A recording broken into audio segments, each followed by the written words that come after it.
Let's freaking go. We're back. It's been a hot minute. Again. Hello. Again. It's been a hot minute again. Welcome back to Lol Horrors, everybody. We don't do this regularly enough to warrant an audience yet, but welcome back, regardless. I'm Joe. I use any pronouns. I'm Alo, and I usually use she, her. This is take 2. Yeah, we have a redacted episode that is never, ever going to see the light of day. We basically just proved we have something undiagnosed, and there's something wrong with us. Probably more than one thing, in all fairness. Yeah, I like, speaking of, like, I started counseling again, and I am very much looking forward to this guy analyzing me and going, oh, you're a weird one, aren't you? There's a lot. I mean, he literally said there's a lot to unpack here. Oh my god. Yeah, he was like, yeah, like it seems to be multifaceted, like what's happening and stuff. I'm sorry, I love the idea of meeting a therapist and then them just calling you multifaceted. Yeah. Oh, he was absolutely lovely. Also, he was trans as well. When? Yeah. So it like Happy immediately. Pride Month. Yeah, Happy Pride Month. So immediately I was like a lot more comfortable and stuff like that. But yeah, how are you today? Not bad, not bad. I am currently dog sitting for my mum at the moment, so if you guys hear any like dog sounds, Oh, yeah, there he goes. He's rolling over. If you hear any dog sounds, it is my old little 12-year-old guy. His name is Smuts, and he's just a little guy currently lying down on the lino bit of the floor because it's a bit colder. Why is he red? Oh, his paws. He has a skin condition. Oh. He has he's a pedigree dog, which means that genetically they're more prone to illnesses, and like he's always been prone to ear infections. Oh, he's inbred, is what you're saying. He's part of the monarchy. What can I say?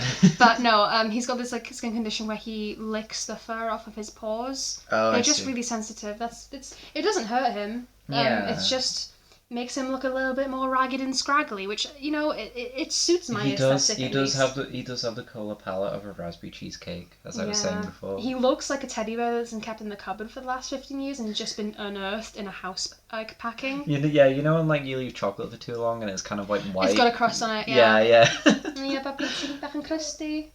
He's a bit crusty. He's also going a little bit deaf and a little bit blind, so he literally just sits down and minds his business all day. Me too. Wish that were me. Yeah. I'm just deaf and blind and I don't get to mind my business. Yeah. Anyway, we are going to be talking about, again, a little. You could say you look so excited. The Magnus Archives. For anybody that doesn't know, the Magnus Archives is a podcast licensed and distributed by Russell. No, The Magnus Archives is a podcast licensed and distributed by rustycool.com under a 4.0 non-international license. It is a audio drama horror podcast. It just finished up last year, I think, like the end of last year. It finished in 2020. What year are we in? 22. It finished at the end of the first plague year. And oh god, dog. Oh, he's licking something. Hey! Come on. But yeah, it finished relatively recently. It's quite a modern series. It was written by a man called Jonathan Sims, who coincidentally also is the name of the main character.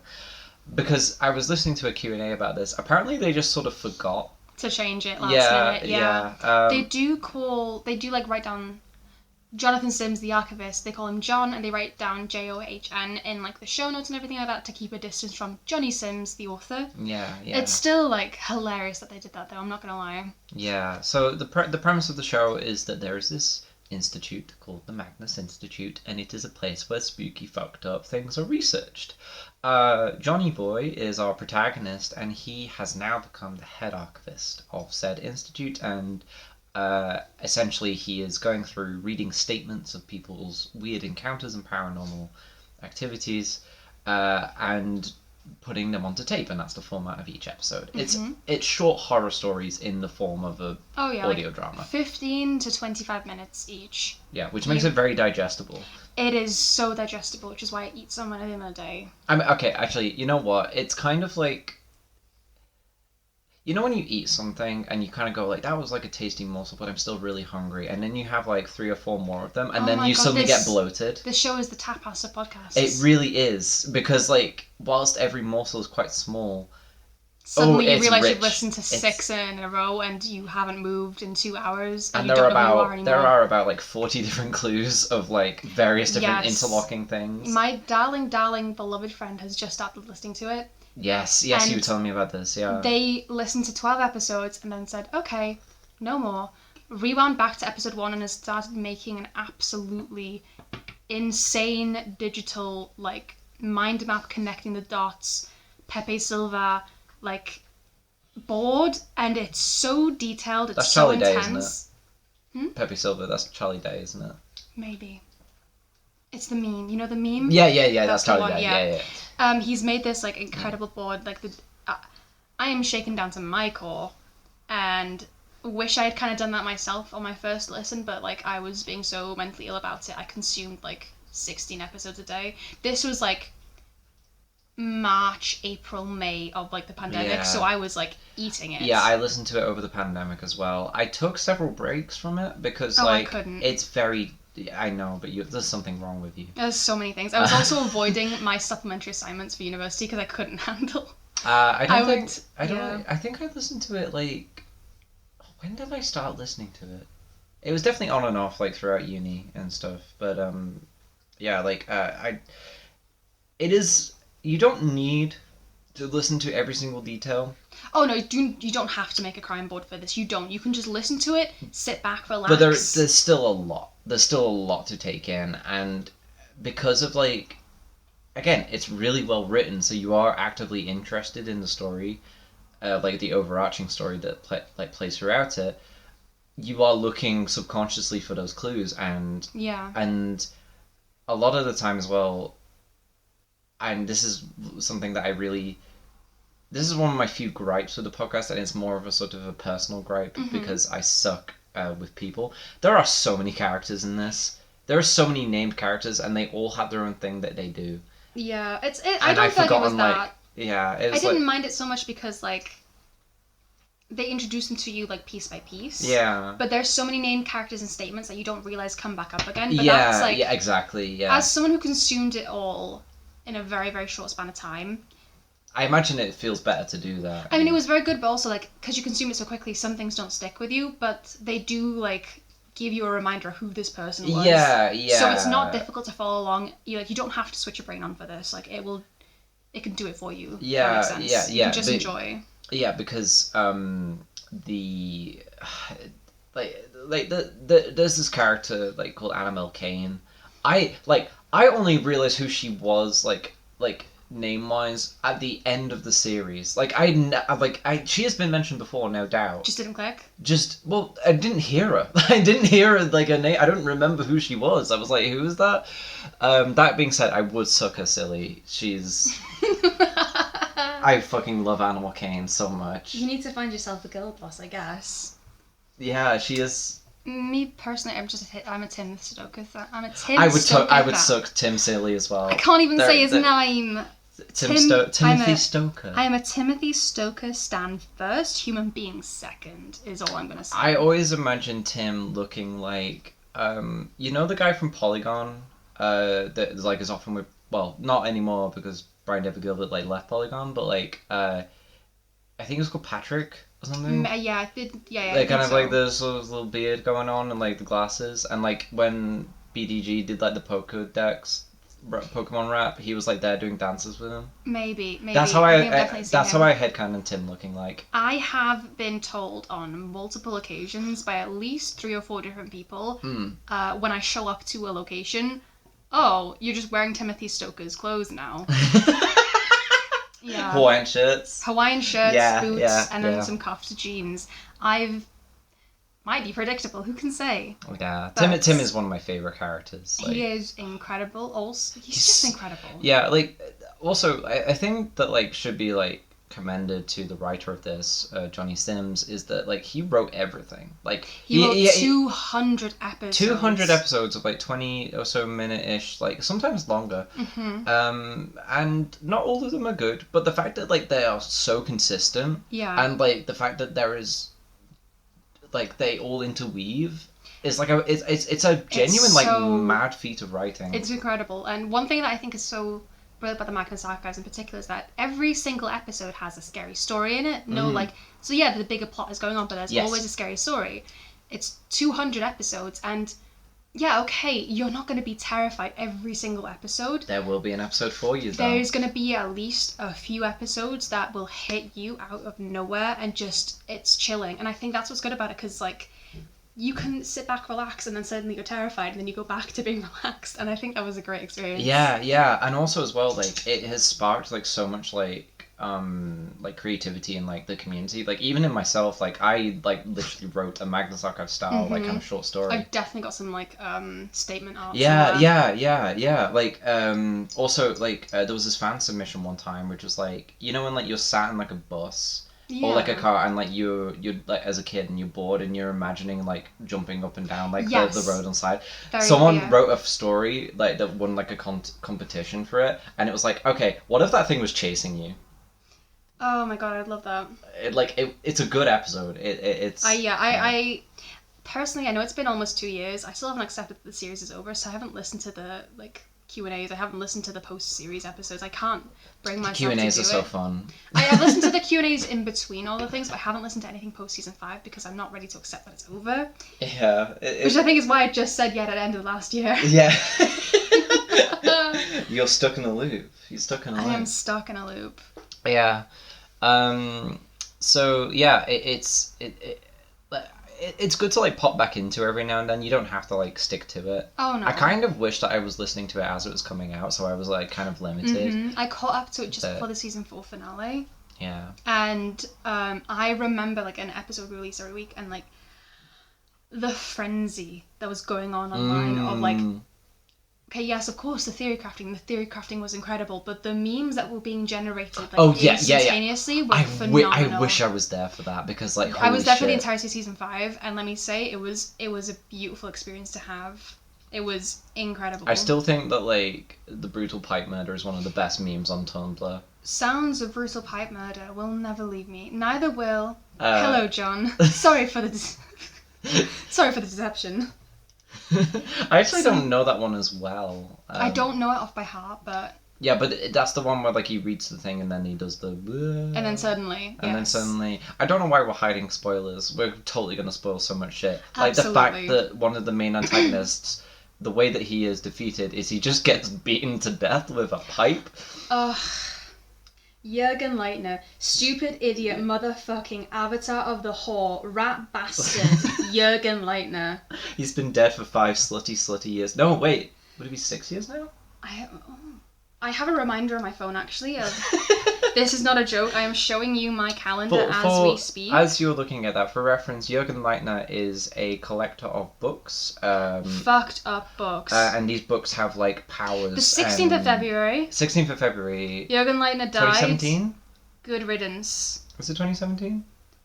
You know, not a clue. I've just got it written down. But yeah, in the lore of the universe, he essentially has a bunch of these books, and all these books do like fucked up things, horrifying things. Like there's turn your skin inside out, or like one's like a children's story picture book, which is like called Mr. Spider or something. A Guest for Mr. Spider. A Guest for Mr. Spider, and essentially when you read through it, it's all fucked up. You can't stop reading it. You can't stop reading it, and then you basically wander your way to a door, and then something will grab you through the door and potentially just kill you. It is Mr. Spider. He is there to eat you. They are some of the most dangerous like items in like the Magnus Archives like universe.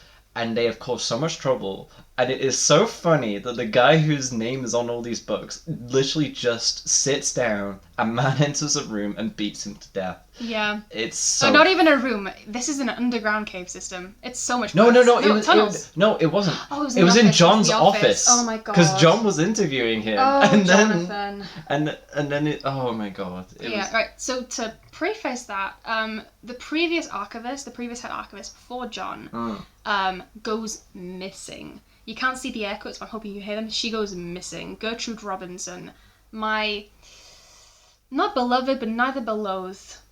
There was quite a funny bit in a Q&A where, because John Sim's mother, like real life mother, voices her. Yes. Very good job, by the way. But she described Gertrude as like, she's a bit of a bee, isn't she? And John was responding with, yes, mother, she is rather ruthless, yes. Yes, mother, she is rather ruthless. She is like, she's perceived as like an idiot at first, by John, because John basically takes her place as the head archivist. And the archives are a fucking state. I also want to make it clear that, like, last summer I worked in an archives. I got a very good opportunity to be an intern in an archives. Oh yes, I do remember this. The university archives. And it was a lovely experience. I had a great time. But I was also doing a Magnus Archives re-listen as I was doing it, and I was getting, like, so much more information. And the entire time I was there, I was sitting there and I was like, nobody in the archives know how archives work. These people are stapling their statements. They're stapling them. It's almost like the archives are a front for something. Maybe. But, like, it was just bothering me so much because, like, I knew, like, I was only like 2 years into an undergrad degree, and I already knew that, like, the way they were handling like historical documents was not appropriate. And then I got to do the archives internship after finishing my degree, and the way they're treating historical documents hurts me on a personal level. Yeah. It's not good, bestie.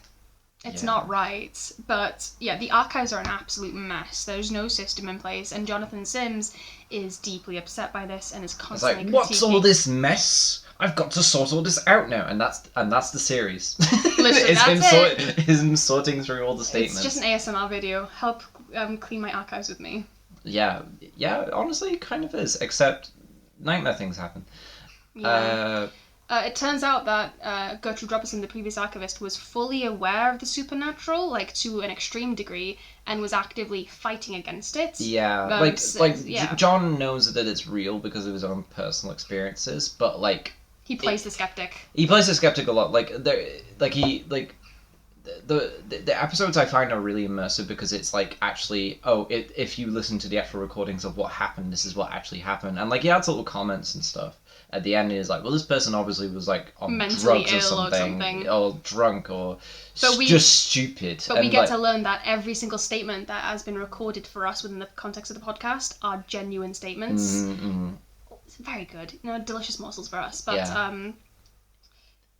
Gertrude Robinson was actively aware of this and fought against it, specifically against other people who were trying to do more horrible, terrible things. Oh my goodness, hang on. I've got a phone call.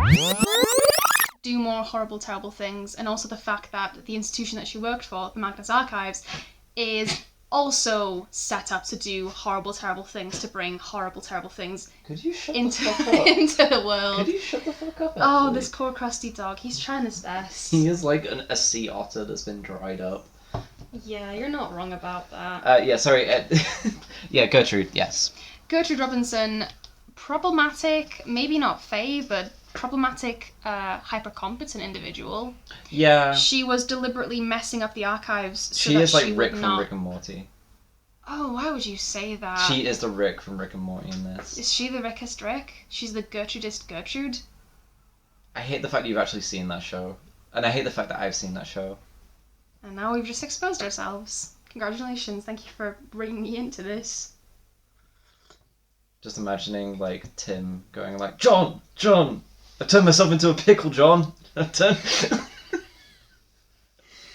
Robinson is standing there like, John, Martin is standing there, John, he's turned himself into a pickle. It's the funniest shit I ever saw. John, are you looking? We're having a serious discussion about this very serious podcast. Yeah, Gertrude's a badass, but she's not a nice lady. Oh yeah, morality is relative when you are fighting like horrible beasts from beyond. Yeah. And she also sacrificed a lot of innocent and oftentimes ignorant people to stave off whatever like apocalypse was on the way. Yeah, she was. Yeah, she was ruthless. Like, because within this universe there are these powers which cause spooky shit to happen, but there are also people who embody them. yeah, they either embody them or they worship them or Mm-hmm. like basically cultists.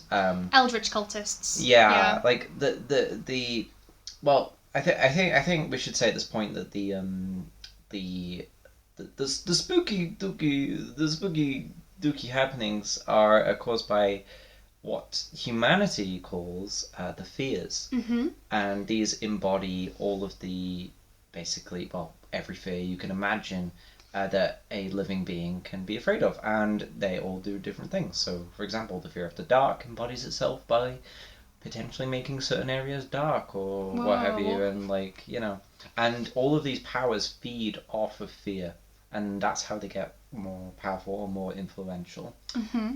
Um, Yeah, they've been categorized within this universe, by people, but of course, fear is not something that can be easily categorized because, the yeah, web is the fear of being controlled, but it is also like deeply instilled with like imagery and symbolism of spiders. But you also have the fear of like manipulation. yeah, manipulation, but you also have like different fears that Oh, embody sorry, I things thought you were like talking about the web. Sorry. disgust from insects and stuff. But for some reason, the spider is lumped in with the web because it's not a clear cut line. Yeah, it's kind of like, to be honest, I think the web sort of more uses spiders as like the progenitor of the manipulator, the I mean, entrapper. yes, Because like yes. spiders themselves, obviously they weave a web and they leave a trap and then the Oh yeah, fly I don't and disagree with the use of spiders. I think it's but very. it's kind of like their aesthetic is what I'm Oh, trying to say. Like, absolutely. because for humans, spiders doesn't really apply except for arachnophobia, which I guess you could argue is potentially the corruption, Yes. or even just the stranger or something like that. But the web sort of they they have everyone like wrapped around their finger, Yeah, almost the web is literally. also the Yeah. only entity. So they're all these spheres are considered to be entities. The only entity to be implied to have some level of self-awareness. Everything else seems to act on base instinct of feeding on fear and doing Yeah, whatever it it's takes. it's it's But very the web yeah. has a level of self-awareness. And I like to think that, ooh, I am the first entity, this eldritch being, to ever achieve self-awareness. What am I going to do with my self-awareness first? I need a logo. Because, Honestly, yeah. I love that for her. I love Yeah. that for her. Yeah, the other fears are basically well, what you'd expect is like there's the hunt, which is the fear of being hunted, Mm-hmm. which is you don't think about that. If you've been chased by something, it's scary. If an animal's gonna run at you and eat you, that's scary. Like you don't need to think about that. The web is more personal. The web is like Mm-hmm. very much that sort of human aspect almost, even though it came from like spiders. Also, thing to know, any living being That can can feel fear. yeah, like one thing they touch on, I don't know if it was the slaughter of the flesh, but I think it's the flesh. they were talking about Oh, like, why would people be afraid of meat? It's just meat. And then you think, well, can't forget about the, well, millions of livestock that outnumber us that also feel yeah, terror from slaughterhouses. yeah, so it's like, oh, this capitalist industry of meat farming or what have you is causing Also, fear yeah, it's also a fear farm. because these animals are fearing death, and that was like quite a that was chilling. Like Mm. the creator himself is not vegetarian as far as I'm Oh no, aware. he loves a good meat statement. I Yeah, think someone asked like in a Q&A, like, oh, I do has remember writing this. these put you off meat? And he said, absolutely not. I love a good meat statement. I, I, this was an interesting thing that he talked about because he was talking about he has a list of animals that he classifies as people. Ooh. So so it was like, and he classifies them based on their ability to do evil. This was No, kind you're of right. This is why I classify seagulls as people, because seagulls absolutely choose actively to commit evil acts. And I will stand and die on this hill. so you will not eat a seagull. No, I'll kill one, and I consider that manslaughter, but I will happily do so. That's murder. That's not manslaughter. That's just murder. I am slaughtering a man. You're slaughtering a gull. If I pluck it and bring it in, can I say, behold a man? What is a man but a featherless biped? But no, for real, if I see a seagull, it's on sight. This is not a joke. But yeah, that was a bit of a segue out of there. I just Yeah. have mad beef with seagulls. Yeah. Honestly, good bait for like an episode of the Magnus Archives. Like again, because like you can categorize these fears and stuff. You can kind of go like, okay, what if I wrote a story about seagulls and like maybe the seagulls like they got hungrier. What if the seagulls like stopped like going for chips and ice cream, and they started going for little kids? I did see a seagull attack a small boy 2 weeks ago, outside in Iceland. How do you know it's not real? How do you know it's not real? I wouldn't be surprised. I mean, seagulls have picked up small dogs before. I mean, and also plucked out the eyes. Do you remember that video from like ages ago? It was on like news and stuff like that, where like it was like this eagle picking up a child. Oh my god. But I think it was fake. But like it was like nearly grabbed this like little 3 or 4 year old and like lifted them up a bit and then dropped them because it was a child. Too heavy, too wriggly. But like I don't know how. I think it was discovered to be fake or something, but it was kind of like, oh, that's kind of terrifying. Like, I mean, the same way like foxes. There was a story of a family. I think it was in the outskirts of London where they'd left like the back door open and a fox had come in, went upstairs, and ate a baby in the crib. Jesus Christ. Yeah, foxes are fucked up. Well, I mean, again, this goes to the idea of like, are these animals people? Did the fox choose to do that? No, it didn't. It's just what it does to survive, to eat. I mean, there's plenty in the woods, Bessie. You don't need to go into a house to eat a baby. It's kind of fucked up. Yeah, I suppose, but it's also kind of like animals. It would like if you put like a pile of delicious bacon and a baby in front of a fox, it could go for either. It's not going to choose between them based on morality. Yeah. But anyway, the fears. The fears. What's your favorite fear? My favorite fear is the vast, just because I think I would like to be an avatar. The vast. The aesthetic pops off is all I can say. Yeah. The vast is the fear of like large spaces. It is the fear of your own insignificance. Falling. Heights. I do enjoy a bit of vertigo. I do enjoy a good roller coaster. Yeah, space. Roller coaster. The deep sea, space, like the sky. Anything that really expresses your own insignificance, how small you are. And also a lot of lightning. I think like that in the aesthetic really pops off. I think it's cool. I just think it's really neat. I would, hey, Mr. The Vast, if you are taking applications for avatars, what can I say? I have a really good CV. Will a bachelor's do anything to get me this job? As well as this as well, like a lot of the fears often blend, like depending on the scenario. It's like the Vast could be like one example is like imagine you're in like a massive crowd of people and then you start like falling underneath them and start getting trodden on. Is that the vast or is that the buried? It could be a mix of the both. Like a mix of the both. Of the both. That's not a fear. But it's like this weird fucked up like Pokemon kind of like typing system where you're not wrong. Where it's like, oh, I could like attribute this to like different things and like it gets your like creative juices going and Absolutely. like I really appreciate it as like a format. I also stand by the fact that like the vast cannot exist at the buried in the same way the buried cannot exist without the vast. A lot of these guys are connected. The buried is, pretty self-explanatory. Fear of drowning, being buried alive, suffocation, being crushed. I almost died under my weighted blanket the other night. I bought a weighted blanket and I was like trying it out and I fell asleep.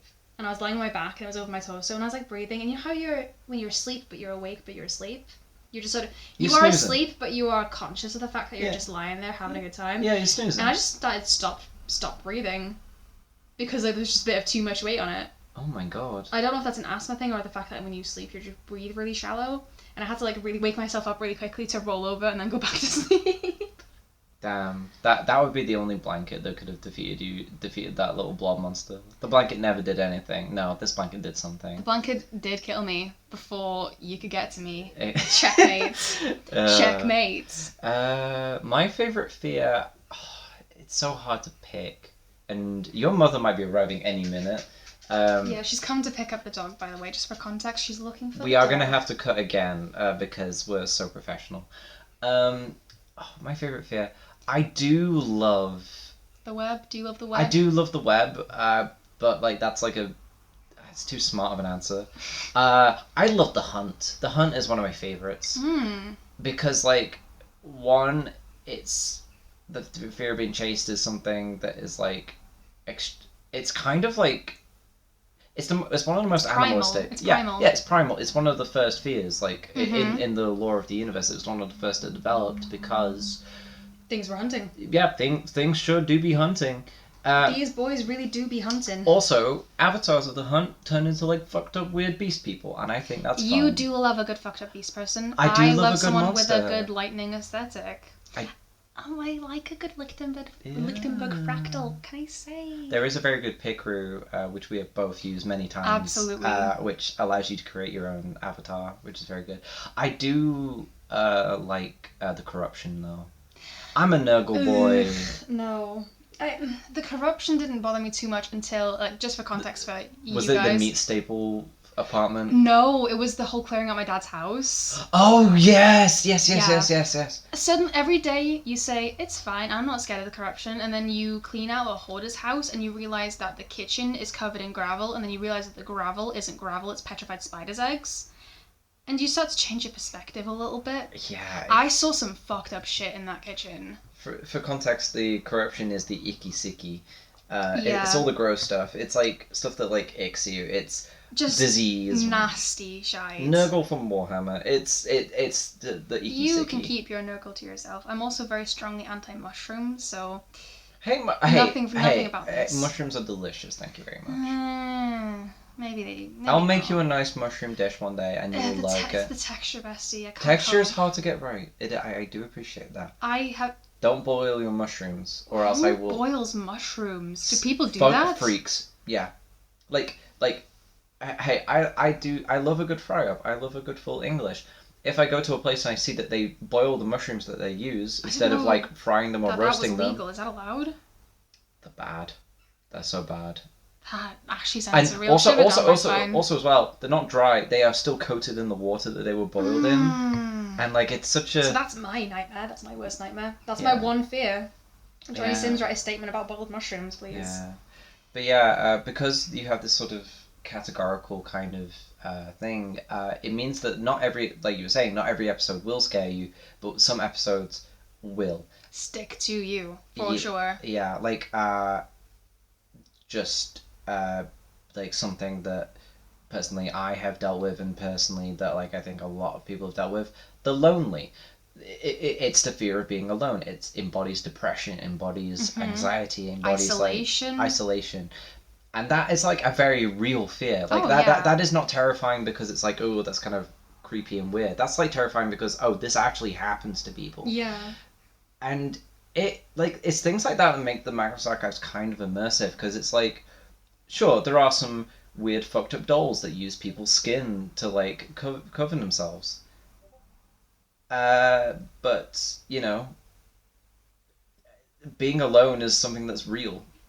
And that's why I think that's one of my worst fears. Like that's something that I'm actually genuinely afraid of. And the way that they did the episodes surrounding that fear. The lonely episodes were always very, very good. It's not one of my like top 5 fears in terms of things that like have happened in the show that scare me, but like I remember them really ramping up the because obviously season 5 came out like during the summer of 2020 and like into the like autumn of it. Yeah. And they were ramping up like trigger warnings beforehand on like lonely statements and like slaughter statements, things to do with disease, things to do with the lonely, and that one episode about like unlawful imprisonment. Yes. Just because like they had written these things beforehand before the world went to hell and realized, oh dear, things are getting too close to home somehow. See, this is actually an interesting thing because you haven't listened to the Q&As after season 5. That one about the unlawful imprisonment, he didn't apologize for that because of the current situation and everything. It was because, well, he sort of did, but it was because it was part of his own trauma that he had actually had to go through. He didn't specify what, of course, but he was like, yeah, I shouldn't put my trauma into something I create for the public to consume. That was like more the point of view. But it was a really good episode. Like, it was a very good episode, very real, very visceral. Yeah. I feel like one thing we should do is at least run through the fears, get our list of the 14, debatably 15 fears. No, it's 13, 14. I never said you did this last time. It's 13, and then the new one arrives. I am a historian, not a mathematician. I can't count. There's a calculator on my phone for that. You mean you just can't remember? Hey, history's all in the past. How do you remember it? I actively do not. I'm actually really bad with dates. Before I finish this, what are we drinking? We are actually drinking a Bird and Blend Sangria tea. It is a bit like mulled wine. It's like a kiddie mulled wine. It's really nice. Like, you know what? Flavorful. Apple pieces, rose hip, the usual. If you had Vimto as like a mulled wine, that's what they taste like. I feel like you're doing this tea an injustice, but... Vimto is great, thank you very much. No. Vimto tastes bad. I think they changed the recipe like 5 years ago, and it went really bad, and I didn't like the flavor. Okay, I've not had Vimto in a while, but like it still tastes the same. Yeah, they changed the recipe in like the last 5 years, and I took a sip, and I spat it back out immediately. Ribena is where it's at. Okay, now we're getting to real shit. Fuck Ribena. What do you have against Ribena? Everything. Black currants are very bad on their own a lot of the time. Alright, okay. As someone who used to gather black currants as a small child in a big bowl and take them home. Fresh black currants, excellent. In stuff. You're doing a hate crime against me. I don't care. Black currants and Ribena. Why would you have Ribena when you can have Vimto? Vimto is blackcurrant plus other stuff. It's plus raspberries and apples and lots of grapes. I enjoy and lots a good of black currant. things. A black currant, good yummy flavour. Now that I'm thinking about it, I think it's I'm just thinking about blackberries. You're thinking about blackberries, yeah. I'm thinking about blackberries. I used to pick blackberries as a child. I am still a big fan of Ribena. Yeah. See, I'm now that I'm thinking about it, I think that the only thing I don't like that's blackcurrant based is Ribena, because I've had like. So you're bringing out like I've had like fresh slander for no reason. I've had like fresh blackcurrants before, or like blackcurrant jam. And... Oh, sorry, that's the. I spilled my mug, cracked in half earlier this afternoon. Why did that move? I think it just fell off. It's been drying. It's a wet, like, my mug cracked in half this afternoon and my tea went everywhere and it, like, soaked this Simply Cook recipe card I have, so I had it, like, draped over the radiator. And it just fell off the radiator. Which is it's just, like, naturally curling up as it dries. So what you're telling me is this place is possessed. Got it. It's haunted. If this place was haunted... The only thing haunting this place is me. It is a fucked up little kid's drawing of a house. It really is. I live in a tiny little house right now. Like, literally tiny house. Like, yeah. It looks like a child. If I was, like, 15 years younger and, like, was told to draw a house, I'd draw a little box with, like, a little triangle and a door, and that's this house. That is this house. Can I say? It's my little fucked up house. Yeah. But yeah, it's like sangria, whatever. Sangria tea. Sangria tea. You can get the ingredients list if you like. Nah, the people don't need to know about the people aren't even listening to this. The people need to have some like You're still wrong about Ribena. I think Ribena good tasty flavour. I've not had it in a few years. There's a very good chance I could just be mixing up the brands. But unless I try both, we'll never know, which means I'll never admit to my faults. Yeah. Anyway, let's go ahead and name the fears. I'm going to name the most off the top of my head. We have the vast, we have the buried, we have the lonely, we have the hunt, we have the slaughter, which is the fear of violence, we have the desolation, which is the fear of, like, cruelty. I think the desolation is more the fear of, like... No, slaughter is the fear of death. Like, this is the fear of, like, being killed or whatever. Slaughter is the fear of senseless violence. War, yes. Random attacks, things and like that. And the desolation is cruelty. Cruelty and then loss, like the loss of, like, physical... It's attributed with, like, fire and It's stuff. attributed to fire a lot, but, like, an earthquake could also be the desolation, like... Destruction, that's of things that you love. Yes. Destruction of the things and people that you love. Yeah. So whereas the slaughter is more like actual killing something. It's just violence. Then we have the eye, which is the fear of being watched. Being watched, being observed, being known, and having that used against you. The Magnus Institute itself serves the eye, which is why it has its archives. They're watching everybody, buddy. Oh, they're watching everything all the time. And that is 7. What else do we have? We have the web. The fear of manipulation, of course. Yeah, we have classic, the dark. The dark. We have the spiral. I do enjoy the spiral. It is the fear of madness. It is the fear of deceit. Yes. It is the fear of losing control and losing yourself. And just, I think it's brilliant. It's also manifested by this horrible, long-handed, sharp little entity that has a bunch of doors and it just eats people through the doors, and I think that's incredible. The spiral is like losing oneself in Insanity is like a scary concept. Absolutely. Then we have the stranger, which is the fear of the unknown, fear of change. We talked about the corruption, icky sicky. Yucky nasty. You looking at a list? Yes, we do. There's the flesh. The Flash. One of my we've covered favorites. The Flash. Actually, I think the flesh is one of my favorites as opposed to the corruption. The flesh is body horror central, which I do rather enjoy. Then we also have. Did I say the dark? You have said the dark. We have the end, which is the fear of death. I love the end. The aesthetic pops off.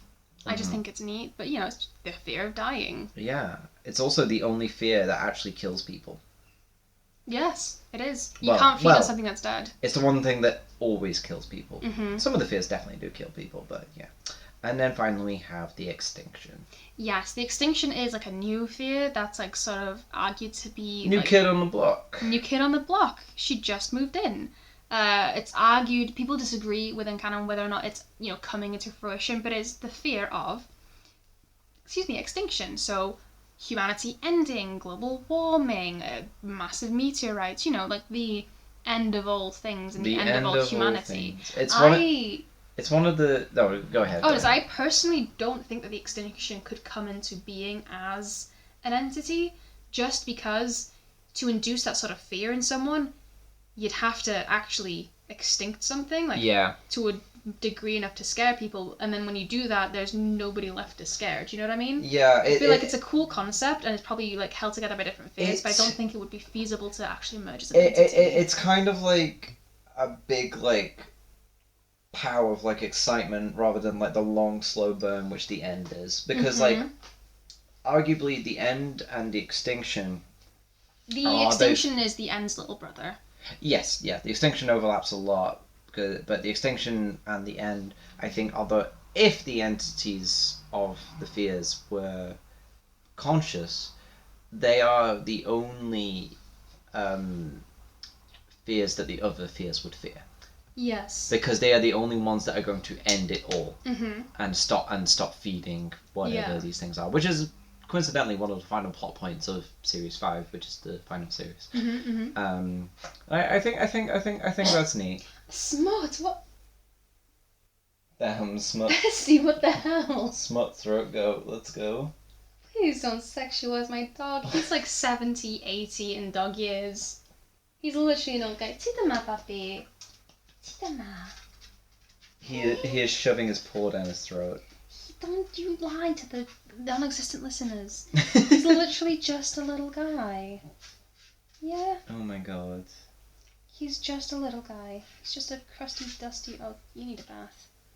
You're stinky and you also farted earlier, and that was kind of shitty of you. I was not here. Honestly, that feels like me on some days. How could you do that? C'est quoi les barres? C'est quoi les barres? Hello. Nope, I was trying to get him to go to bed and he is just looking at you. You're being petitioned for pets. No soy that. No soy that. Duolingo owl is paying off. Yeah, I know how to say good morning, good afternoon, good evening, and good night. Like that one Jim Carrey movie. Truman Show, that was it. Oh, The Truman Show. I've never seen it, but the concept... It's good. It's very good. That is a Magnus Archive statement, for sure. Oh, The Truman Show is absolutely a statement of the lonely. But anyway... also the web. Oh, absolutely the web. But... And the eye. I just think The Truman Show is kind of fucked up as a concept, in my personal opinion. But... I tried to...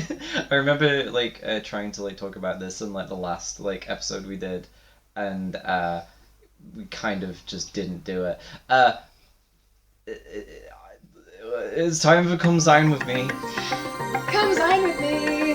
The interlude? Yeah, something will play over that. This is the little bit where we theorize what would happen on a Come Dine With Me show with the characters of the thing we're talking about. So I think we need to decide our roster. So we decide 3 characters from the Magnus Archives and what they would do on each night. Each of their nights as guests and as guesters. Yeah, hosts. You're right. That's guesters.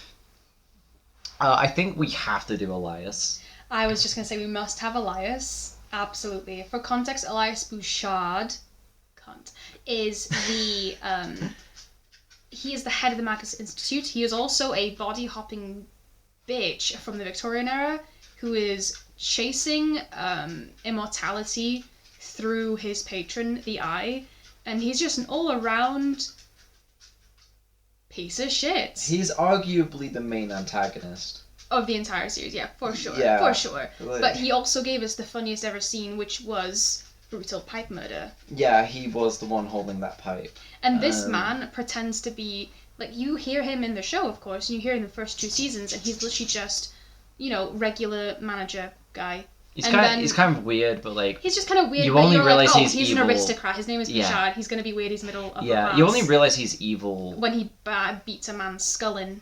Yeah, which and is like frames- 2 series in. The season 2 finale, he Yeah, bashes a man's skull in and such then a good frames John It for was murder. such a good reveal. It was insane. But yeah, Elias Bastard Man Bouchard, absolutely. Elias, my beloved Bouchard. I think we've got to have John and Martin. Not gonna lie. They are hosting together, I think. You know what? Yeah. John and Martin host together. Oh yeah, the show is gay, by the way. We should have mentioned that. This is a very important detail. The show is written by and is full of the content of explicitly queer characters and human beings also. Human beings write the show, which is very good. Yeah, Voiced, it's good when they do written, that. They're all fruity, and so is like the canon representation, and it's good. It's incredible. I love it. We love to see it.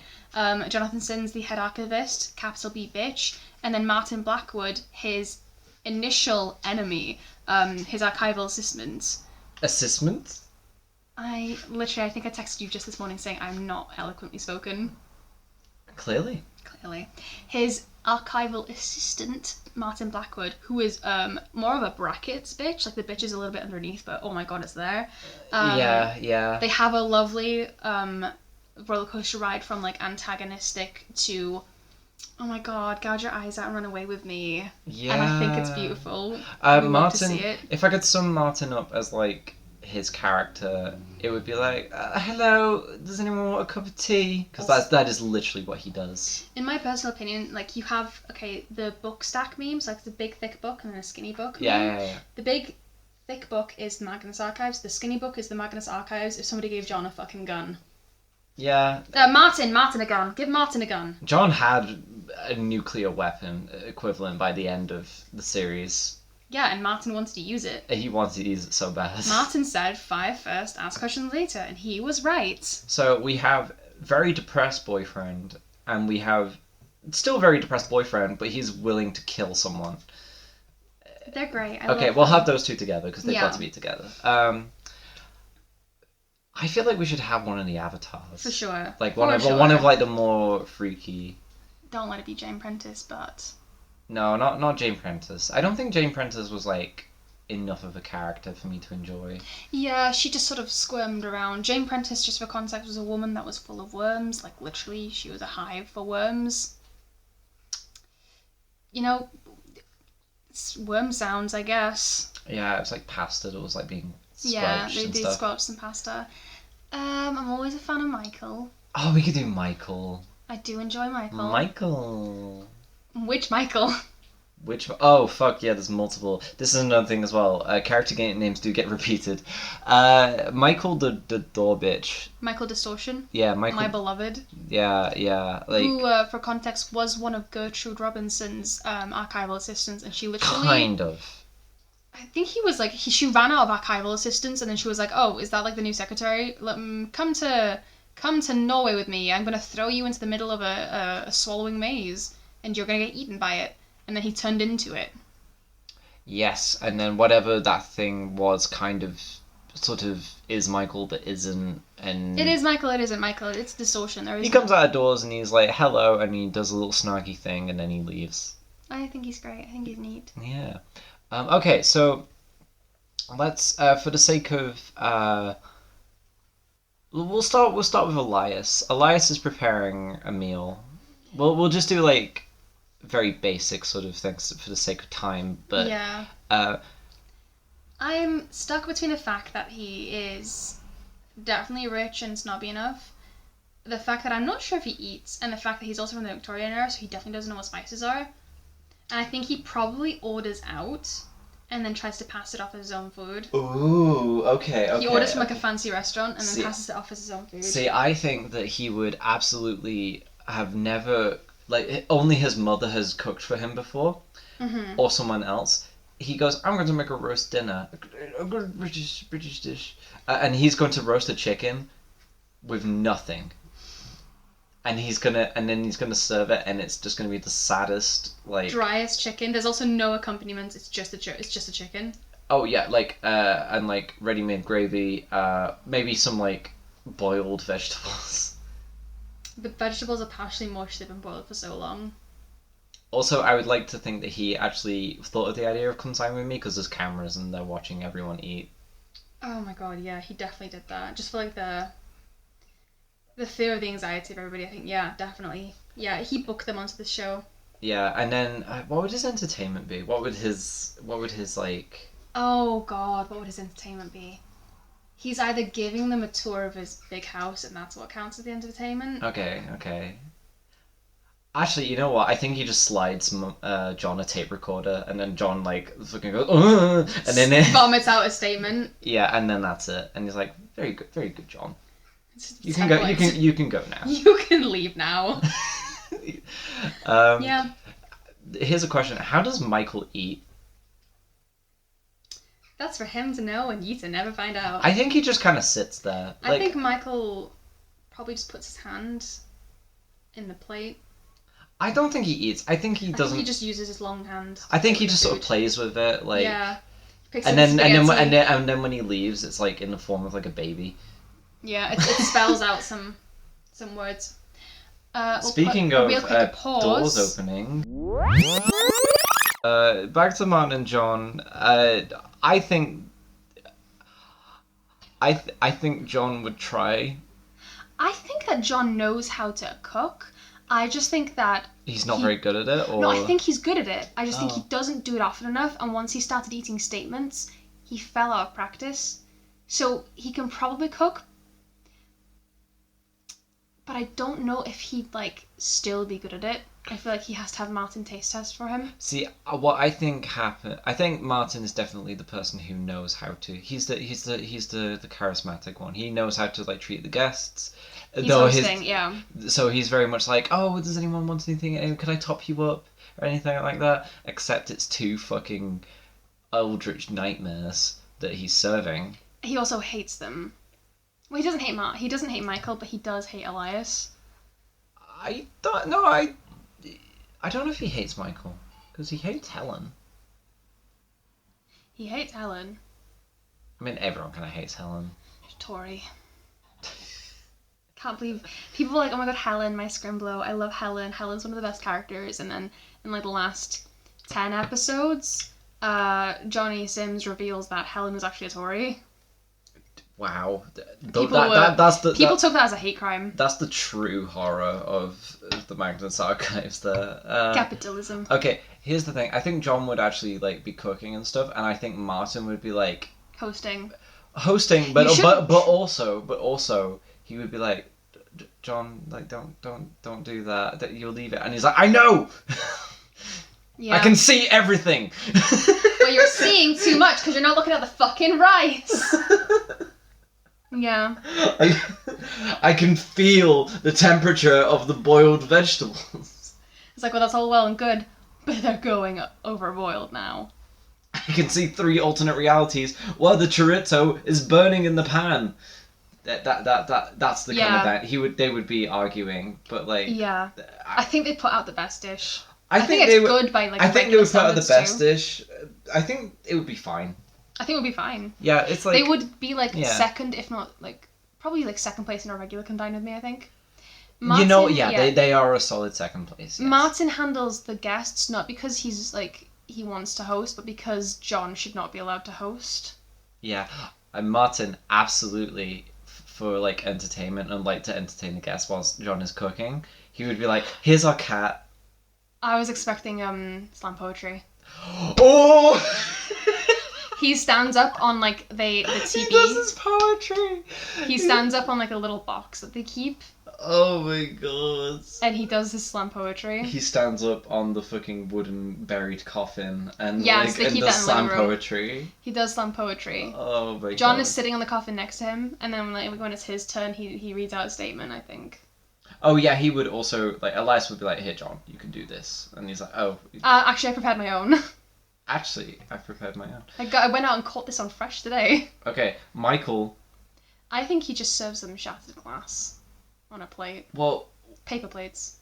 you know what? You know what happens? Michael invites them in. Oh no. Half an hour Poor passes. camera crew. Half an hour passes. The camera crew are gone.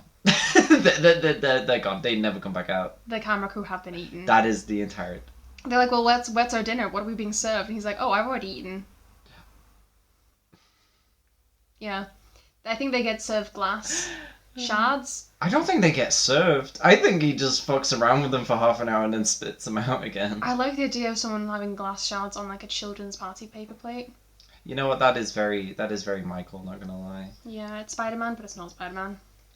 He there's like a single pack of like those like party rings. Yeah, they expired in 1963. Yeah, were they invented then? Ooh. Don't look that up. Come on. Oh, We can look that up later. That was comes on with me.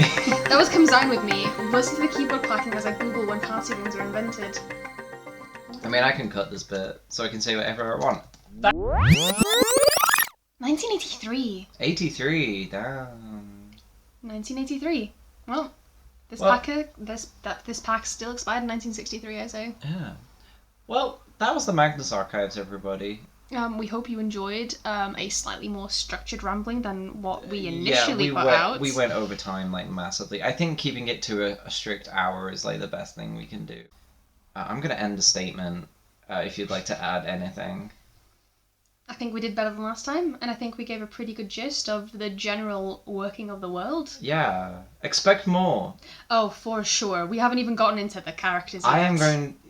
Immediately afterwards, I am going to pester you for a date to do this. Yes. Maybe what are tomorrow. we doing tomorrow? We said that last time, not gonna lie. We said that before. Yes, but I don't You know can what cut my happened hair, last time. and then we can record another episode. Absolutely. I'm down to clown on that one. Yeah. Right, You don't need to listen to this, but we're just making plans here. Yeah. How are you doing? Oh, final tea of the episode. Oh, we are currently drinking a mint and pistachio. It's very minty. It's like someone boiled toothpaste water.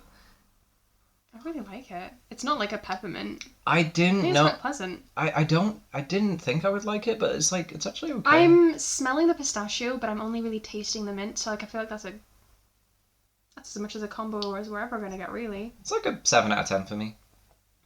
I agree. Enjoy.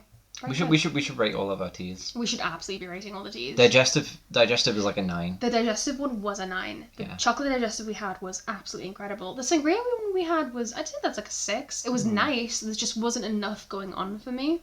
Right. Yeah. Well, before we go off for any other tangents, we're gonna end it there. Thank you for very listening. much. Statement ends, I guess. Statement ends. You're clicking the wrong button again. Oh, Jesus.